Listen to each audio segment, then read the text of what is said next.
Welcome back, punters, to another edition of Rapid Fire. Of course, we've got the usual boys in the seat, John and Jason.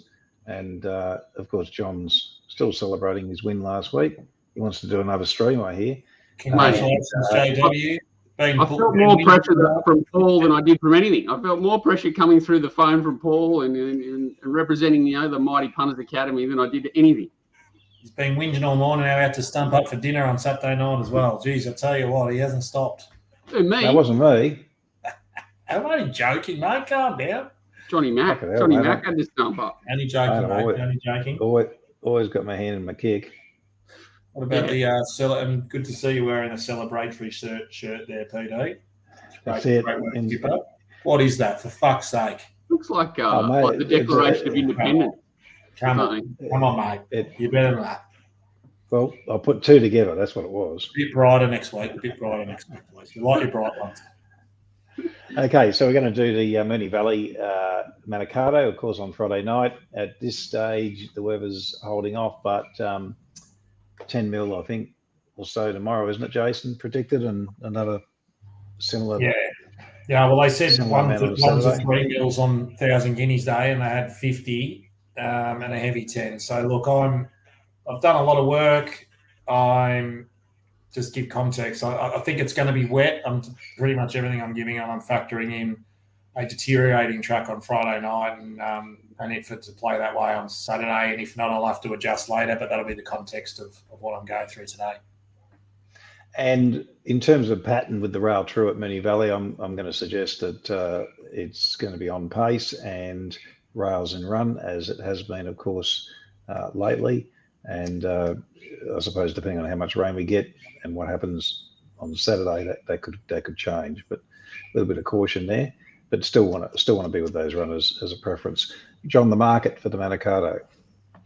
Good question. Here we go. We've got the right race. Yeah, we're starting. I've done it. Well, Paul Nearly $3.70, $5 Coolangatta, $5.50 Bella Nipotina, Rothby $6.50, $12 Best of Bordeaux, 16, 11, 19 September Run, 21 the Astrologers, 26 Rock and Horse, 34 Behemoth, 34 In the Boat, 41 the Inferno, Jamea 61, interesting weird horse, 61 for Sweet Ride, 91 General Bow, 91 Savatoxel, Streets of Avalon 91, Shakiro 101, Big Tail to a Manicato. Jason, you want to kick us off? Yeah, sure. The thing about this race is the map. So 3 and 4, barrier 3 and 4 look like they're going to be scratched. So you've got Coolangatta 1, Nipotina 2. Does she drop in behind Coolangatta or sit outside it, or take the 1-1 if Best of Bordeaux come across? Then you have Rothfire in 3 and Paul Ailey in 4. The first 400 metres will decide this race, and all jockeys are flying. So it does leave you a bit of a quandary. Oh, look, I think Bella Nipotina, I hate the map, but her Moya run was unbelievable, has been a clear target all prep. I know her record's not awesome, but if you go into the Kieran era of her, she's had about 12 starts for 4 wins and 6 placings, pretty much all of them at group level. She's a different horse since she's gone there. Wet or dry is okay for her. She is going to need luck, but Williams has been flying for months. And look, I think Paul Ailey clearly didn't handle the Valley first up. It was a weird run, motored home the last section. Second up, I thought he was great in that race. If you look the last 100, he got smacked over the head by the whip. And there'd be a lot of bulls that would have turned it up, and he just gritted his teeth and accelerated. I love that. Maybe that Moya run now, I'm thinking, was just a little look around Moonee Valley for this to be the stud money. They need a Group 1 with this horse. He's a bull. So maybe this has been the target all along. So look, I'm going to back Paul Ailey. I'm going to back J-Mac over Williams. I'm going to chop out on Nipotina. I think Coolangatta I'm heavily against at the 1,200 on the wet. And at a price, I thought September Run was overs. But Rock and Horse as well has done nothing but impressed me since coming to Australia. It's got to take the third outside gate and P. Maloney, but if it can slot in and they do go Dynamite in front, I thought it could run on and at a huge price. But I'm Paul Ailey from Bella Nipotina. Yeah, John, what did you say in the race? Yeah, it's really ugly up front for me. As you know, none of the horses up front are the ones you really want to find.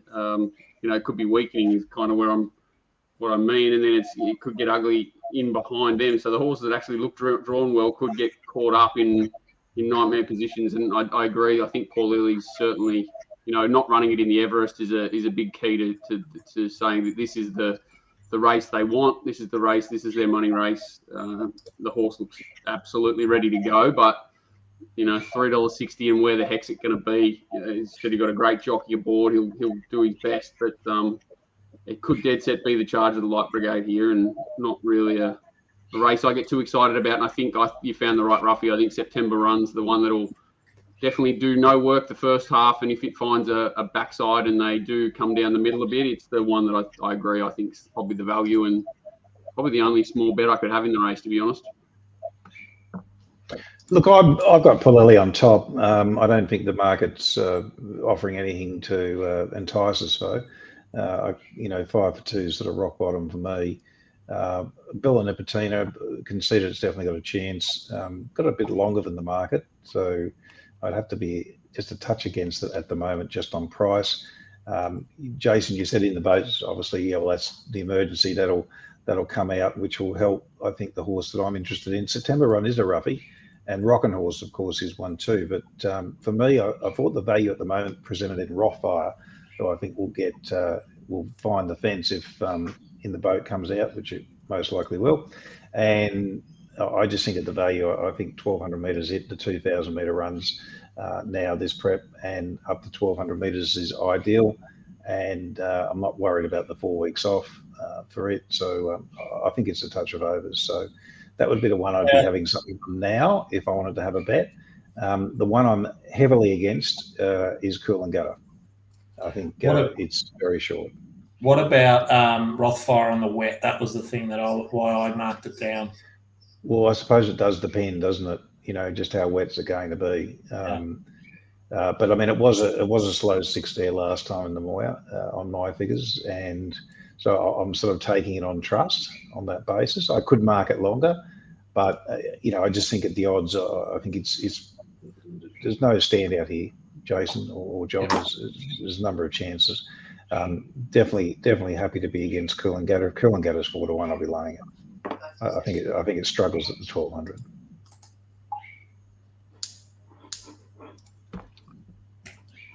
Okay, we're all done there. All done. Let's move on to Saturday. Of course, we might just start at Randwick. We're going into the race 7.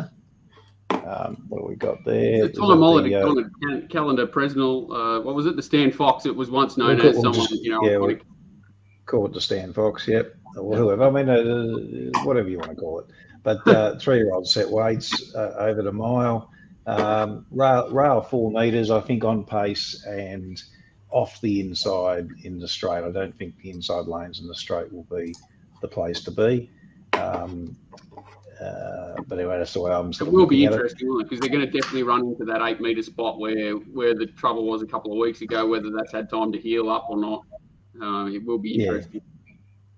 Yes, indeed. Well, Randwick last week was a dead track. I mean, it walked that way in the morning, and I had 2 separate reports of it.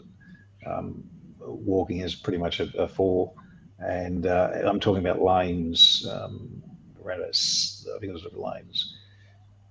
From memory, on the crown, so just 5.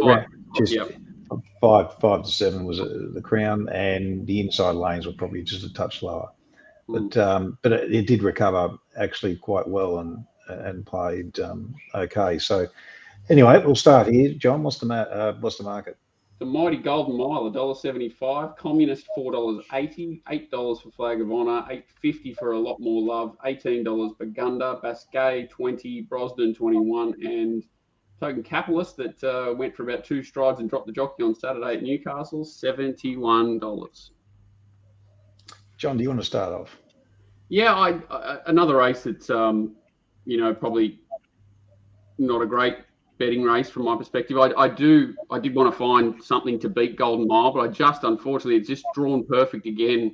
It should just tag Token Capitalist and Burgunder across right behind the speed. And as we've seen, a mile looks like it's probably as far as he's going to go, but this is certainly a grade drop on what we saw last start. The strength of that form, the jury's still out, but you still do obviously have to say I'd be surprised if people didn't find him the horse to beat. The horse that I sort of gravitated towards was Burgunder as the value. I think with the blinkers on, if you just forgive that last run, it was the last race that we saw on that track that day when they were told to stay away from the inside, the day of madness. So you forgive that and you go off its first up run. It was fine. It was a clean out run up to a mile, blinkers on. I expect this horse to roll forward and really battle on well. So it's probably, not even an each way play. It's probably more of a more place and have something to win. I think he'll run really honestly because I think Communist has been up for a long time. I'm happy to be away from him. I don't think Flag of Honour's anything special, even though he's well set up also with the blinkers. I think the difference in price between Flag of Honour and Burgunder is what's swaying me to find it in this race. Yeah, Jason? Yeah, I actually thought J-Mac went a bit early on Communist last start, but I'm not going to say shin on for Mac off is a positive, but I didn't mind its run. But yeah, clear fave, but I won't be betting. Look, for me, the favourite's just dominant. I think there's only three possible chances, and that they're the three horses in the market. Well, actually, when I say three horses in the market, I'm against Flag of Honour. I think it's well under the odds. So clearly, Golden Mile, Communist, runs second. A lot more love is my third pick. Could I take $1.80 to favourite? It's getting short, but I'd still be keen to back it, I think. But it just depends on the price on the day and what's happening on the day. I wouldn't be charging into it now, but that's my selection. Okay, on to the spring. Probably the interest is to touch on there. What this horse does in the betting late is going to be because as you said, a lot of people have it very short, ratings wise, and there'll be others that sort of want to take it on from the grand final over mile perspective. So betting will be interesting there. Yeah, I think it will, for sure. Absolutely. Let's get on to the Spring Champion over 2,000 metres. And, John, what's the market look like? Oh, high-pressure race for me here. I'm all in on about 13 different runners. Elliptical, 420. Williamsburg, 480. She's Extreme, $5. Sharp and Smart, $6. $8.50 Promito. $11 Matcha Latte. There must have been some money for it. $11 Renaissance Woman. $26 Conqueror. $26 Manzoy. $61 Bunker Hut, Coppelson, and Owen County, all $61. I'm a little bit keen here. I've sort of landed on Promito as the horse I want to be with. Oh, I'm getting excited. Getting excited? Yeah, look, I just thought that was a really good run the other day, and they went like scalded cats and did plenty of work, and it's backing great here to its own age, and I just think that it stands out. I do have Williamsburg in there as second pick. Elliptical, I think, is probably under the odds, but I've got it sort of third pick. But I've sort of got it alongside Matcha Latte, who I also think offers perhaps a little bit of value. Sharp and Smart and She's Extreme, both of those for me, and even to a lesser extent Renaissance Woman are unders.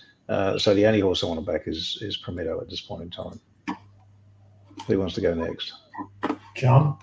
Yeah, I'm the same. I've been in the Promito, whatever his name is, all along. I thought his runs last prep were good, and this time in really have been looking forward to seeing him get to this sort of trip. I thought he was good first up, good second up, good in the Golden Rose, all in races unsuitable to him.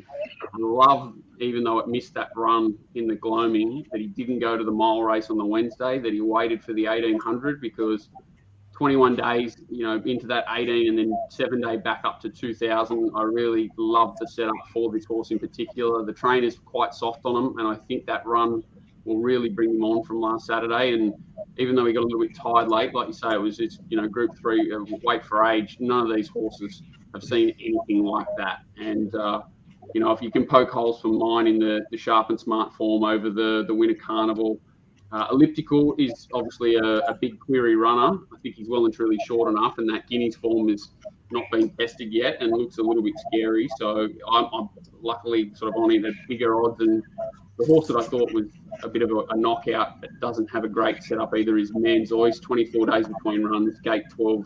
Willie, I'm not sure where it's going to be, but I think it can run a race.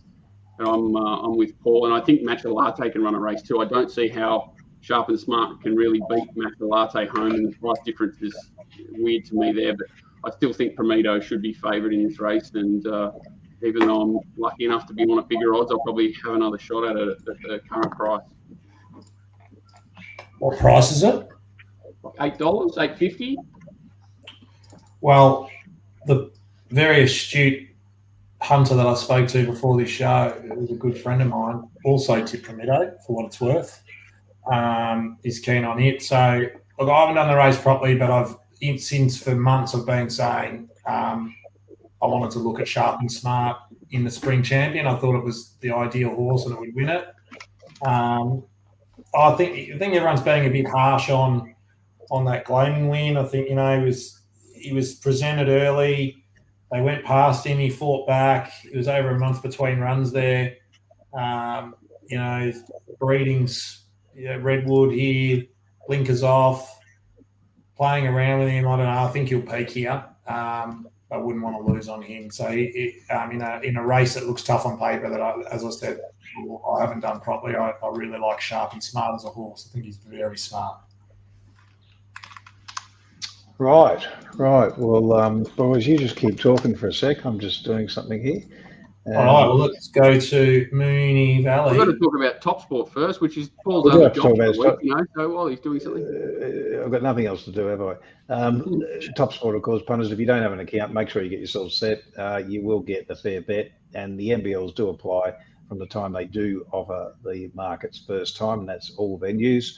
On the bigger races, you can probably still get on for a bit more late, and you won't be seeing any funny buggers going on there. So make sure you get your account sorted. If you don't have one, just contact Tristan or one of the team, and they'll get you set up. That's that.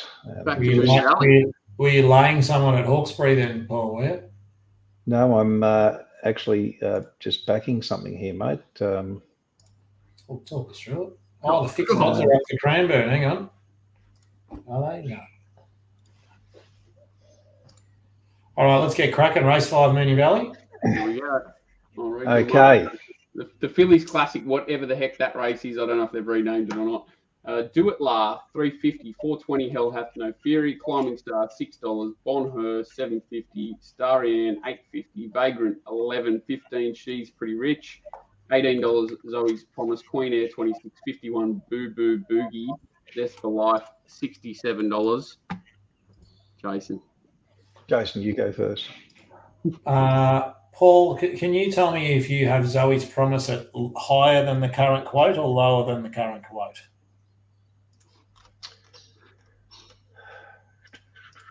In this race, as you find that, I think it's some hope, but I mean it wouldn't be my go-to position. No, it's not mine. I just thought it was the overs in the race. Spent a bit of time on this. Look, I hate Fillies races, but for me, the top pick is Do It La. Second up, she won well in open class in a benchmark 70, went back to the Edward Manifold, and she was just presented way too early by Nolan, like 500 out Flemington. She hit the lead, and the figures out of that were pretty good. They were fast out, above standard out and above standard home. She got beat 1.5 by She's Lickety Split, who arguably could have won the 1,000 guineas if it was a dry track. I think that's her strongest form race here. She's going to get 1-1. Nolan just needs to give her a bit of cover. I don't think that was his best ride last start. And she's right in the finish. I think at the price, she's a great each way bet. I'm also going to back Bon Hur in the race. If you go back to the 2-year-old, she's bred, I'm Invincible out of Benaria. She go back to a 2-year-old in the prelude there. She was a great run by Revolutionary Miss, who's obviously come on her 3-year-old year. Only a maiden first up at Moe, but just showed she was back. And I just don't think she handled that really heavy track behind Boogie Dancer. Boogie Dancer would be pretty short in this race nonetheless. I think a mile really suits for her and gets Nash. A bit of a sticky draw. I'm not sure what he's going to do, but have faith in him. They're the two bets I could have. I think the only other possible chance was Hell Hath No Fury. Go Shin to J-Mac. I just wasn't sure about the mile for him. John. Yeah, I kept coming back to Do It Large. I love that it's had the mile run. Love the work it did last start. I just really like the grounding for it. I went looking for the same horse as you in Bon Hur. I was just worried sort of 35 days with Equicast and coming off that run, it just sort of frightened me off, and probably because I've got a bit of a bias against that stable as well. And that sort of just kept me coming back to Do It Last. So it's the only horse in the race I could possibly back drawn. Ideally, as you said, should have options. It's a seasoned horse. It's already had a solid prep, a spell, and just I love that with fillies when they're getting sort of to the mile, that they've got a bit of miles in their legs, a bit of grounding, and this horse looks pretty tough. Okay, in terms of horses in the market, I don't like Climbing Star or Bon Hur. I think they're both well unders. I am keen on Do It La. It's clear bet for me in this race. The second pick is Hell Hath No Fury. And then I've got a few there sort of on the third line, Starian, Zoe's Promise and Vagrant. But at this stage, I'll say the value I think is Do It La. I wouldn't say it's a gimme at that price, but I think it's okay. But it's the one I want to be with for sure. Okay, race 6 over to Mile at Wait for Age here. And John, what have we got as the market? Crystal Mile, the Dirty Tuvalu, the top fast start. $3.20, $5.50 Gentleman Roy, $5.50 Visionary, $7 Military Expert, $7 My Oberon, $9.50 Call Sign Mav, $10 Well Back Banker's Choice, Buffalo River $31, and Holbein $51. I suppose Banker's Choice was a total forgive, wasn't it? Last time out, Jason, and it could go better. How do you see the race? I mean, the key to this race is Buffalo River. They decided stupidly in the Toorak to try and take a sit on it with that 3 wide ripping its head off. I expect they're going to let it run here. Gentleman Roy only knows one way. I'm expecting Dynamite Speed. Guys, you've just got to monitor the weather and the track's playing at this stage. If Moonee Valley's really wet, it's really hard to make ground. And even though there's Dynamite Speed in this, it'll be irrelevant. Something will keep going. The question is what? I think Tuvalu is going to be scratched. They're talking about saving it for the Champions Mile. If it's not, I thought it was just a bet. If it's not, I think it's really going to depend on how much Gentleman Roy has to use up early. I'm assuming Buffalo River is going to annoy the shit out of it, and that brings Visionary and Military Expert in it if it's on speed. I'm not tipping anything because it really is going to be dependent on map and track conditions. And, even Call Sign Mav, Jamie Mott gave it an absolute sore back last start when it was backed in the Toorak from one, if rail's on, but you can make ground along the rail, maybe it's in the game. There's not many I could pen. Huge speed. I'm not really helping anyone, but I think you've really just got to play it on feel and track at that stage. Do you know anything about this My Oberon? I do. My mail is can't believe it passed the vet checks. Oh, of course. So, look, it jumped out really well. Tony had the one jump out. I was actually going to tip it here because I thought, this is the run-on I want, but I'm just not convinced enough that you're going to be able to run on. I love the jockey booking for it. Look, Annabelle nearly got Zaki to win a Doncaster first up from months, first run in Australia. So I'm not turned off by that. Again, it's sort of just, I don't know what to do with this race. I don't have Tuvalu's in or out. If Tuvalu's in, I'll be backing it, irrespective of anything else. If not, I just don't know. So it and Holbein are the only two horses that have won a race past a mile. Sorry, Tuvalu's won an 1800 as well. So there's not too, like you go looking on, like I'm assuming the same. We go looking for like nearly a 2,000 metre horse when you see Charge of the Light Brigade speed up front like this, and there isn't one. So I'm with you. It's just a race that it has no answer to me. I think luck in running, how the track's playing, those sort of things is going to be probably the deciding factor. So it's too hard for me. Tuvalu for me, clear top pick if it runs, and that's pretty much it. If it doesn't win, then this is wide open. So Gets the right run. It's got a good setup, hasn't it? It's 1 over 1800, so it's the default for me too. Okay, on to the Vase over 20-40 metres, 3-year-old set weights. John, the market. What is the name? This is Berkeley Square. I've heard a few different names. I'm calling it Berkeley Square. Barclay Square.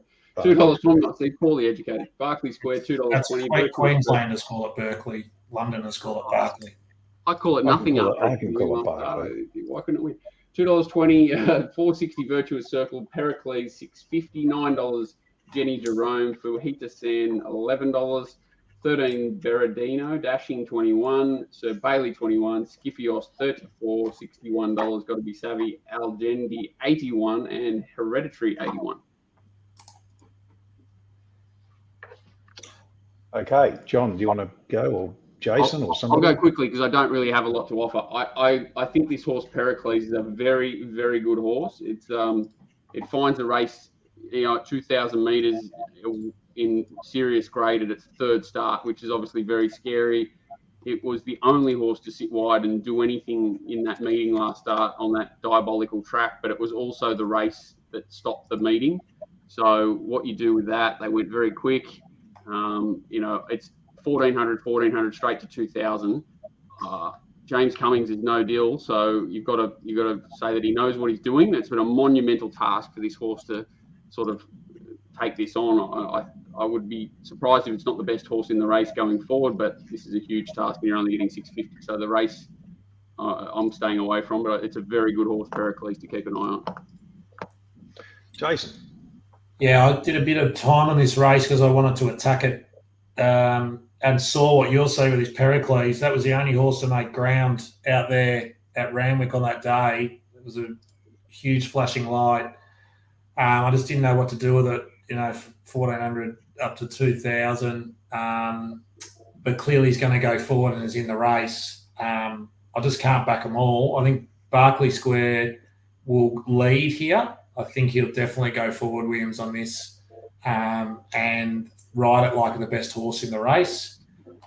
It can win, but I really like this horse, Virtuous Circle. I'm a big fan of it.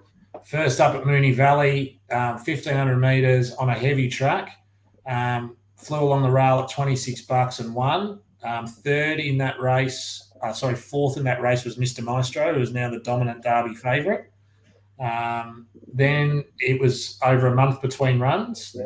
Goes to the start off a slow speed and runs home very, very well. Back to J-Mac back on again here. Proven in the heavy, proven at the Valley. If it's wet and testing, this horse will get through it and he's as strong as an ox. Will just keep coming each way all day. Might get rolled, but can't see him missing top 3 and give it strength for the Derby because I'm on a big price. So I need it to win. Otherwise, I'll probably pull the pin on this prep. You might not have heard of Liam Howley, but he's an astute trainer with a small team, and there's some big, heavy hitters in this ownership group. They paid $350 for this at the Easter sales. This is not some bloke who's got lucky with a horse. This is a quality animal. And McDonald's not staying on it through loyalty. Definitely not. Well, I think he does have but he's this horse goes good, guys.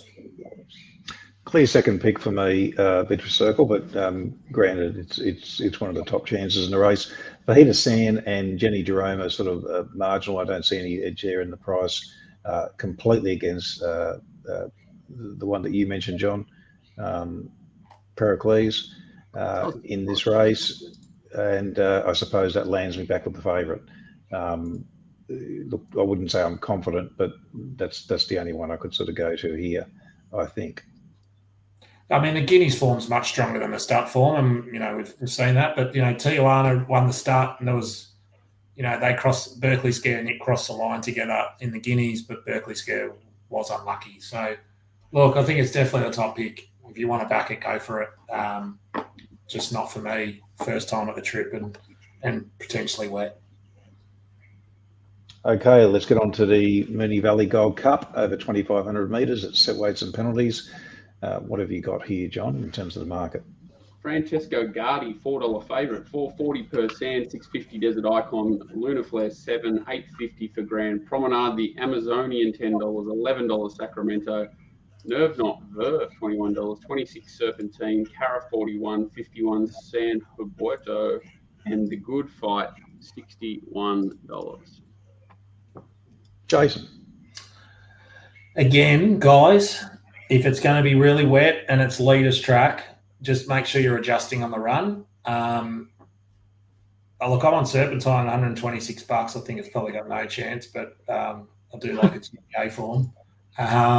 It will go forward. The Amazonian's in play with 52. She's a really nice mare. If it's wet and you just can't make ground, she's in the game.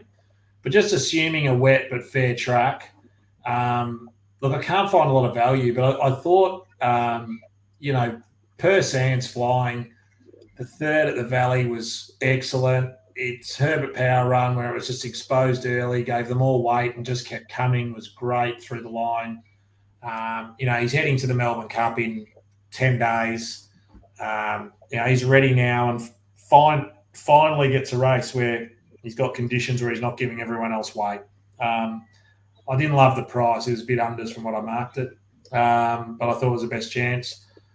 Francesco Guardi, I'm not sure why it's not shorter. So I've got it marked shorter. I'm just not sure about the Valley, but, however it didn't win, it was the most amazing run you've ever seen since fucking Lonhro got knocked down in the Australian Cup. Like, it was extraordinary. If you haven't seen it, go and watch it. The 600, it nearly falls, and you think it's out the race, and then it nearly wins. Off a slow tempo in a staying race, like unheard of. Gets Neward off for J-Mac on. I think they need to win to make the Melbourne Cup. So it's all systems go here. Tim Roberts in town. I think it's got a huge chance. So I'm rabbiting on a bit. I'll say Francesco Guardi's my top pick. Persan, absolute danger. And I thought Luna Flare, winner of this race last year, could also win, but she's already qualified in the Melbourne Cup, and I just wonder if it's go time for her. Look, I've landed on Persan as my top pick. I'm still working on the premise that on-pace runners are going to be advantaged. And if that's the case, then he's the one I want to be with.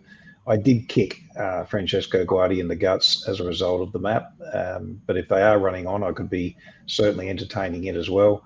And it would otherwise be my close to top pick if it wasn't for the map. Luna Flare, similar. Map's a little bit of a problem for it, I think, but it's definitely in this with a good chance. Amazonian would probably be my next one, and I'm against horses like Desert Icon, Grand Promenade, and Sacramento, who are gobbling up percentage. So I'm basically per San. Very worried about Francesco Guardi if they're running on, and Luna Flare, same. That's the way I see it. Okay.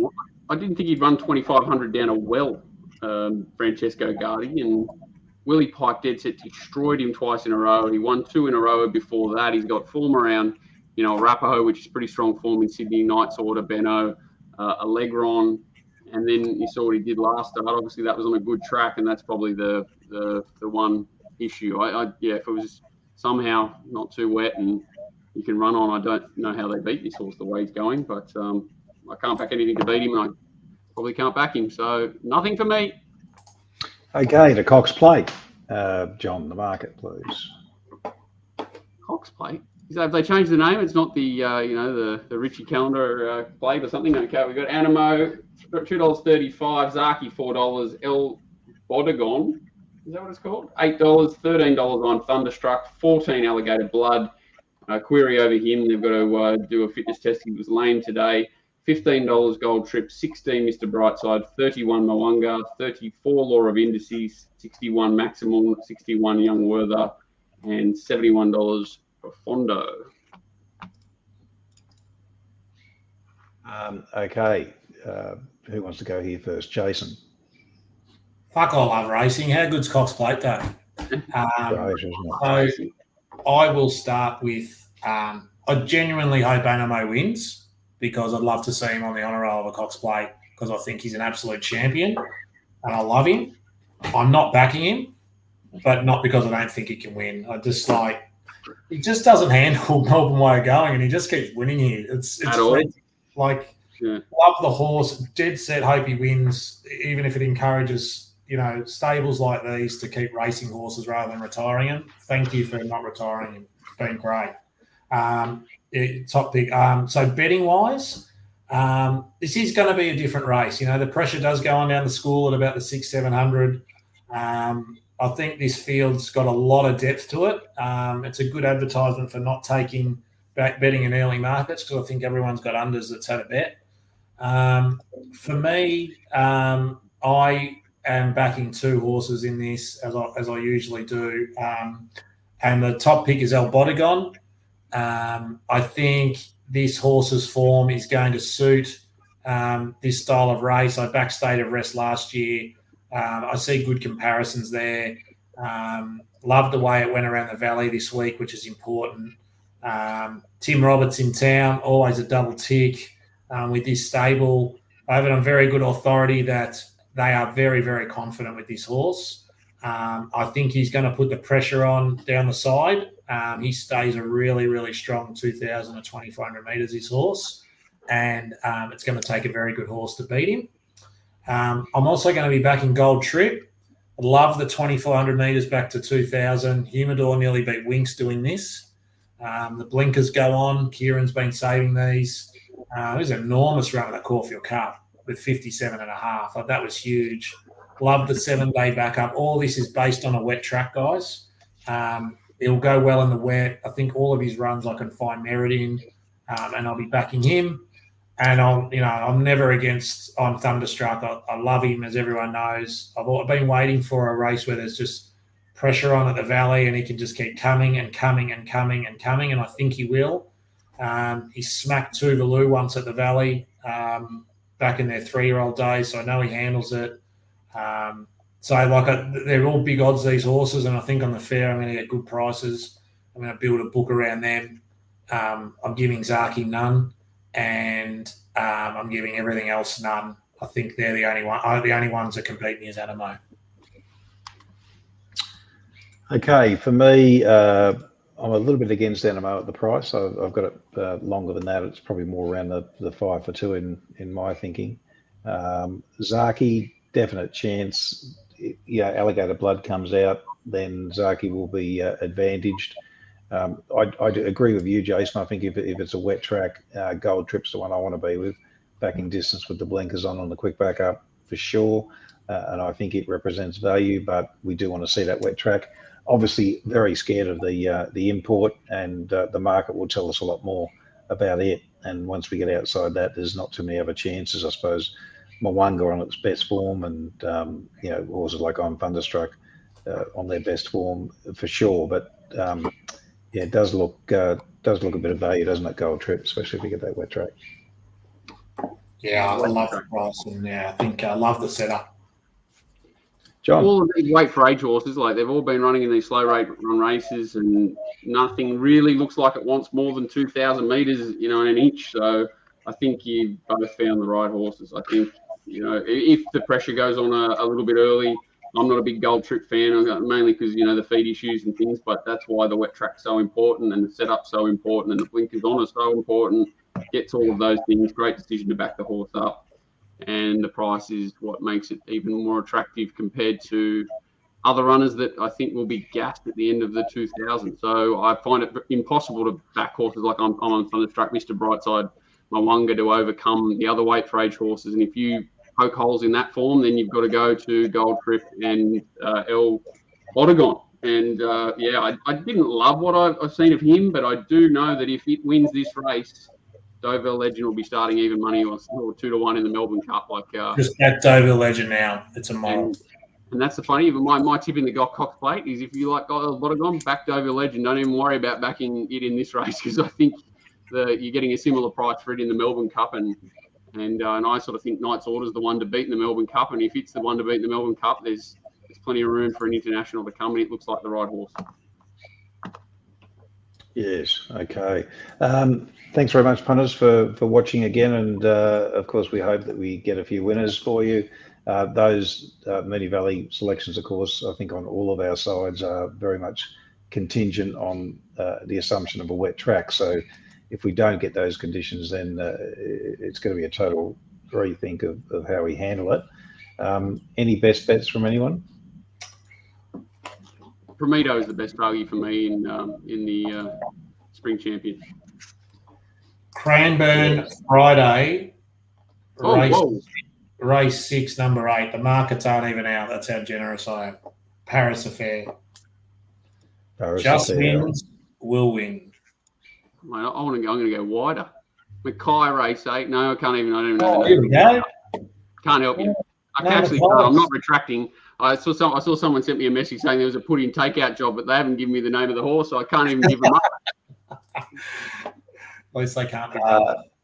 For me, Prometo clearly, and those prices we spoke about before are gone now. But you can still get $8. They were only let me on once, so I'd be taking the $8 if you want to have a bet. But and even if you want to back at the place, if that's your go, but for me, it would just be a win-only bet. Yeah, I think it's even like that. Say, if you sort of oppose a couple of the other form lines there, each way Prometo looks really solid.